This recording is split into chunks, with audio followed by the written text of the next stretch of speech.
મને યાદ છે રાતે 2:11 મને ફોન આવ્યો હતો કે તમારે વિધાનસભા લડવાની છે અને સવારે તૈયારી કરજો. અહીંયા પણ હું અમદાવાદથી આવતો હતો અને 5 તારીખે ગુરુવારે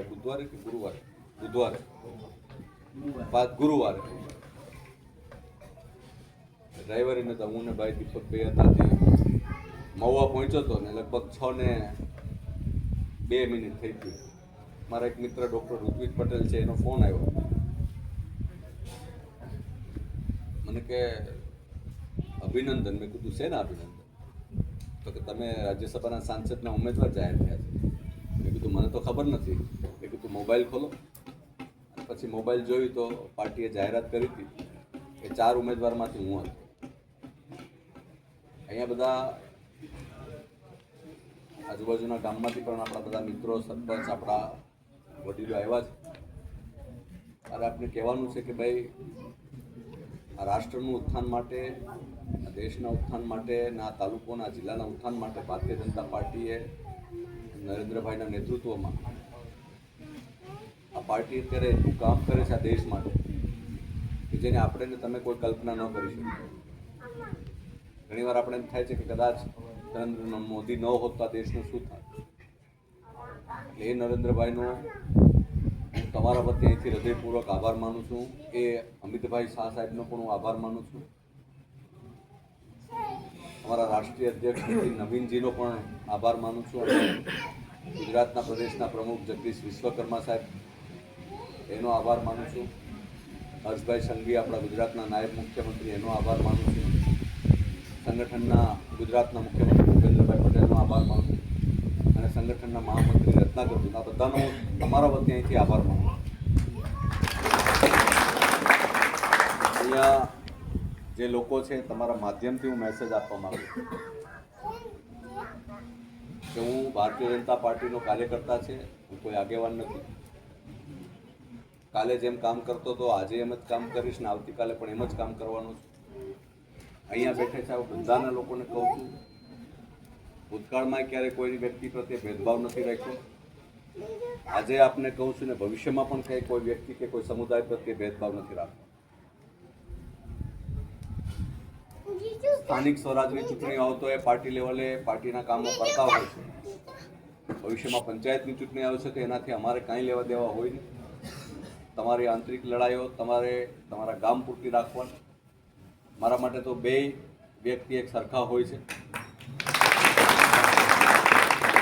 એટલે હું આપને કહું છું કે ગમે ત્યારે, જરૂરી નથી કે કોઈ આગેવાનને લઈને આવશે તો આપણે કામ થાય, પણ મારી વિનંતી છે કે જો કદાચ તમે મારી પાસેથી કામ કરો તો એટલી અપેક્ષા હું તમારી પાસેથી રાખું કે ભવિષ્યમાં ગમે ત્યાં ગમે જગ્યાએ તમે બેઠા હો, જ્યારે મત આપવાનું થાય ને તો કમળના નિશાન સિવાય તમે ક્યાંય મત ના. બાકી બીજી કોઈ અપેક્ષા તમારી પાસેથી એક રાજકીય વ્યક્તિ તરીકે મારે હોય નહીં. એટલે ખૂબ મોટી સંખ્યામાં તમે બધા અહીંયા આવ્યા છો. હજી તો 2-3 જગ્યાએ પણ હવે શરૂઆત થઈ છે આપણા ગામથી. એટલે હજી તો ઘણા બધા સંમેલનો બધા થવાના છે. મારી વિનંતી મેં તમને કીધું એમ, કામ માટે ગમે ત્યારે હવે વિચાર કરો કે વ્યક્તિને કામ વધારે વાલું હોય. હજી પરમ દિવસે હું ફોર્મ ભરતો હતો. ફોર્મ ભરીને હું મીડિયાની સામે થઈને પછી મારું ફોર્મ રજૂ કરવા ગયા. રજૂ કરીને પછી હું ત્યાં બેઠો હતો. આપણો ભાઈ અહીંયા સલીમ પ્રધાનવાળો છે કે સલીમ પ્રધાન, એના છોકરાનો ફોન આવ્યો મને કે મારી ગાડી પકડી દીધી. તમે વિચાર કરો, એને હું રાજ્યસભાનો સાંસદ થાઉં કે હું મુખ્યમંત્રી થાઉં, એને કાંઈ ના હોય. મારે તો ભાઈ મારી આ ગાડી પકડી ગઈ, મને છોડાવી. તમે સમજ્યા આખી વાતને? હવે હું ત્યાં બેઠો હતો છતાંય પછી મેં ઓલાને કીધું પીઆઈને, તું ભાઈ છોકરો છે તું જવા દેજે. તો કે વાંધો નહીં, એને મોકલો અહીંયા. એટલે 2-3 ફોન કર્યા. હવે તમે વિચાર કરો હું કેટલો વ્યસ્ત હતો.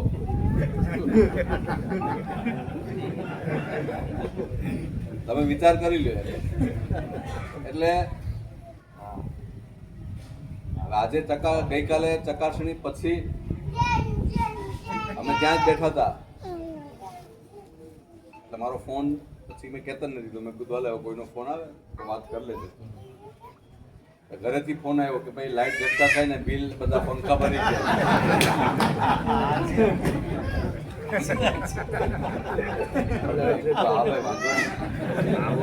તમે વિચાર કરી લો એમ. હવે હું ત્યાં બેઠો ઓફિસમાં ફોર્મ ભરું છું. પછી કેતન કે ભાઈ મેં કહી દીધું છે એટલે એ આગળ ત્યાં જોઈ લઈએ. એટલે કહેવાનો મારો ભાવાર્થ તાત્પર્ય છે કે સામેના વ્યક્તિને ખબર નથી કે હું ક્યાં બેઠો છું, કે હું કઈ જગ્યાએ બેઠો છું, પણ છતાં મેં મારી નિષ્ઠા નથી છોડી. કે મારા ઘરનું કામ હોય કે મારા આ વિસ્તારનો કોઈ કાર્યકર્તાનું કામ. એટલે એટલો વિશ્વાસ તમે મારા ઉપર રાખજો. કાયમી માટે આ વિસ્તાર માટે કંઈક નવું કરવું છે, કંઈક સારું કરવું છે, અને પાર્ટી આજે મને એવડી મોટી જવાબદારી આપી છે. અને બીજી એક વસ્તુ કે આ વિશ્વની કોઈ વસ્તુ સ્થાયી નથી. વિશ્વની કોઈ વસ્તુ કાયમી પરમાનન્ટ નથી. Nothing is permanent in this world. આ વિશ્વમાં કોઈ વસ્તુ સ્થાયી નથી. જે સૂર્ય ઉગે છે એ સૂર્ય હાથમે જ છે. બપોર થાય તો સાંજ થાય ને સાંજ થાય તો ફરી સવાર થવાનું જ છે. તમારી ધીરજ કેટલી છે એના ઉપર નિર્ભર છે બધી વસ્તુ. એટલે સારો સમય આવે, ખરાબ સમયની તૈયારી રાખવાની, અને જ્યારે ખરાબ સમય પણ આવતો હોય તો સારો સમય પણ આવશે એવું ભગવાન સોમનાથ ઉપર વિશ્વાસ રાખો. આપણી ધીરજ કેવડી છે એ આપણા ઉપર નક્કી થાય છે.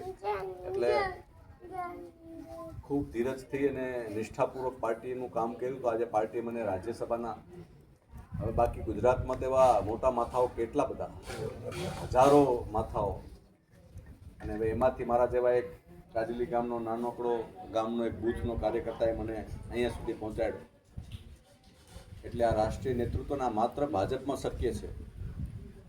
આ માત્ર ભાજપમાં શક્ય છે. બંગાળની ચૂંટણી હમણાં ગઈ, એ બંગાળમાં એક બેન જે ઘરનું કામ કરતા હતા એ બેન ધારાસભ્ય થયા અને કેબિનેટ મિનિસ્ટર બન્યા, ખાલી ઘર કામ કરતા હતા. અમારે ભારતીય જનતા પાર્ટીમાં અમારે ત્યાં સામાન્ય કાર્યકર્તાને પાર્ટીએ ટિકિટ આપી છે. ક્યાંથી આવો છો, કોને બિલોંગ કરો છો, કયા પરિવારમાંથી આવો છો એ નથી જોતું. એટલે પાર્ટીનો હું તમારા વતી હૃદયપૂર્વક આભાર માનું છું. આદરણીય પ્રધાનમંત્રી મોદી સાહેબ, અમિતભાઈ, નીતિન નવીનજી, જગદીશ વિશ્વકર્મા સાહેબ, ભૂપેન્દ્રભાઈ પટેલ, આપણા ગુજરાતના મુખ્યમંત્રી, નાયબ મુખ્યમંત્રી હર્ષભાઈ અને રત્નાકર, જે બધાનો હૃદયપૂર્વક આભાર માનું છું. પાર્ટીએ મારા ઉપર એટલો મોટો વિશ્વાસ રાખ્યો છે એ માટે પણ હું પાર્ટીનો આભાર માનું છું. એટલે આપનો વધારે સમય નથી લેવો. ફરી વખત કહું છું, અપેક્ષા મારી એટલી જ રહે, તમે કામ ગમે ત્યારે હશે કરીશ. સ્વભાવ મુજબ જે કામ નહીં થતું હોય હું મોઢે જ કહી દઈશ કે આ નહીં થાય. નહીં થતું હોય એટલે ના પાડીશું. મારે કરવું નથી એટલે ના નહીં પાડું. બાકી અત્યાર સુધી ક્યારે એવું નથી બન્યું કે આપણે કોઈના કામ નથી કર્યા અને જવાબ નથી આપ્યા. કાલ કદાચ ચૂંટણી હોય અને મને કોઈ આજે એમ કે મારું આ કામ છે તો હું ખોટી હા તો નહીં જ પાડું. આ મારો મૂળભૂત સ્વભાવ છે. ऐसे સ્પષ્ટ કહીશ, પણ નિષ્ઠાપૂર્વક મને એટલી ખબર પડે છે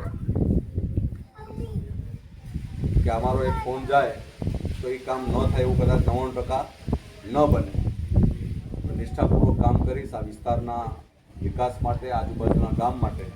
કોઈ પણ જ્ઞાતિનું ગામ હોય, કોઈ પણ સમુદાયનું ગામ હોય, એ ગામનો સરપંચ હોય, ગામનો આગેવાન હોય, એના માટે હું ભારતીય જનતા પાર્ટીનો કાર્યકર્તા છે. હું કોઈ એક વ્યક્તિનો, કોઈ એક સમાજનો કે કોઈ એક સમુદાયનો આગેવાન નથી.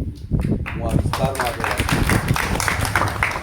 હું દરેકને મદદ કરવા માગું છું, મદદ કરીશ, ભૂતકાળમાં કરીશ અને ભવિષ્યમાં પણ કરીશ. મહેરબાની કરીને આંતરિક ખટપટમાં અમને ક્યાંય નહીં લાવતા. આ તમારી પાસેથી કેટલી અપેક્ષા રાખું છું. બાકી આપનો સમય ખૂબ કિંમતી સમય હતો આપને, અને